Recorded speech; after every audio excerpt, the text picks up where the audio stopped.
थेट जाऊया चोपडा मतदारसंघामध्ये। शिंदे गटाचं पारडं तिथं जड दिसतंय आणि त्यामुळे संभाव्य आमदार कोण असणार, ग्राफिक्सच्या माध्यमातून त्यावर नजर टाकूया। तर आज संपूर्ण दिवस आणि उद्या सुद्धा तुम्हाला माहिती पडणार आहे संभाव्य आमदार नक्की तुमच्या मतदारसंघामधले कोण आहेत या संदर्भातला तपशील आम्ही तुम्हाला वेळोवेळी पुरवत राहू। आता मतदारसंघ आहे चोपडा मतदारसंघामध्ये शिंदे गटाचं पारडं जड असल्याचं बघायला मिळते। चंद्रकांत सोनावणे संभाव्य आमदार असल्याचं इथे बघायला मिळते। त्यांच्या विरोधामध्ये ठाकरे गटाने त्यांचा उमेदवार दिला होता, प्रभाकर सोनावणे यांना उमेदवारी देण्यात आली होती। मात्र चोपडेकरांनी आता मात्र शिंदे गटाला त्यांचा कौल दिल्याचं संभाव्य चित्र बघायला मिळते। अगदी, आणि या संदर्भातली नेमकी कारणं काय आहेत ते देखील समजून घेऊया, जाणून घेऊयात आमच्या प्रतिनिधींकडून।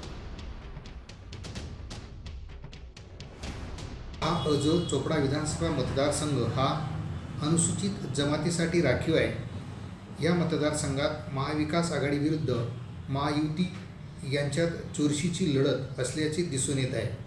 महाविकास आघाडीकडून प्रभाकर कुटू सोनवणे तर महायुतीकडून प्राध्यापक चंद्रकांत बळीराम सोनवणे माजी आमदार यांनी उमेदवारी केलेली होती। या लढतीमध्ये एकंदरीत मतदारांचा कौल हा महायुतीकडे दिसून येत आहे। महायुतीचे उमेदवार प्राध्यापक चंद्रकांत बळीराम सोनवणे यांनी केलेल्या विकास कामांच्या जोरावर त्यांना विजयश्री खेचण्याची शक्यता व्यक्त करण्यात येत आहे।